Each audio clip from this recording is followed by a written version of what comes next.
तहरीक लब्बैक पाकिस्तान के सरबराह हाफिज साद हुसैन रिजवी ने अपनी गिरफ्तारी से मुतालिक कई इंकशाफात कर दिए। हाफिज साद हुसैन रिजवी ने बताया कि जब मुझे गिरफ्तार किया गया मैंने कोई मुज़ाहमत नहीं की, मुझे डराया धमकाया भी गया, लेकिन मैंने हिम्मत के साथ गिरफ्तारी दी। मैं चाहता भाग भी सकता था, लेकिन मैंने अपने ड्राइवर को गाड़ी वहीं रोकने का कह दिया, क्योंकि मैं रोजाना रात में ये जहन बना कर सोता था कि सुबह जेल जाना है। हाफिज साद हुसैन रिजवी ने मजीद बताया कि गिरफ्तारी के बाद मुझे गाड़ी में बैठे पुलिस ने कहा कि सर, हमें तो ये बता कर लाए थे कि यहाँ बहुत बड़ा वजीरिस्तान का दहशतगर्द है, गन्स भी लोड थी। तहरीक लब्बैक पाकिस्तान के सरबराह का कहना था कि इसके बाद मेरे दोनों हाथों में हथकड़ियाँ डाल दी गयी और फिर काला लिहाफ सर पर चढ़ाने का कहा, जिस पर मैंने इनकार करके कहा कि ये मैं नहीं पहनूंगा, ये मुजरिम पहनते हैं और मुझे फख्र है कि मैं जिस काम पर जेल जा रहा हूँ।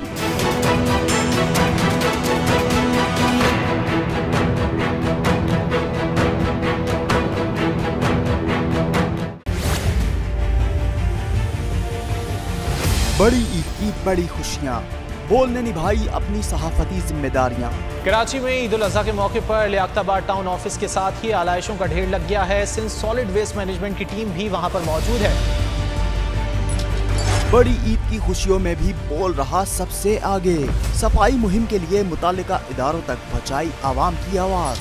अगर मैं आपको दिखा दूं इस वक्त मुनाजिर तमाम गाड़ियाँ जो इस वक्त है यहाँ पर, तमाम जो कलेक्शंस हैं, जितनी भी आलाइश है उनको यहाँ से उठाया जा रहा है और लम्हा बा लम्हा की खबर से रखा आवाम को आगाह। और में मुख्तलिफ मकामात पर आलाइशें जो है वो हमें सड़कों पर दिखाई दे रही थी, लेकिन उसके बाद जो LWMC है उनका अमला जो है वो उसके बाद फील्ड में निकला और उसके बाद आलाइशों को हटाने का सिलसिला जो है वो शुरू कर दिया गया। बड़ी ईद की ट्रांसमिशन 57% आवाम ने देखी बोल की स्क्रीन पर, क्योंकि बोल है पाकिस्तान का नंबर 1 न्यूज चैनल। सब्सक्राइब करें और बेल दबाएं ताकि कोई खबर रह न जाए।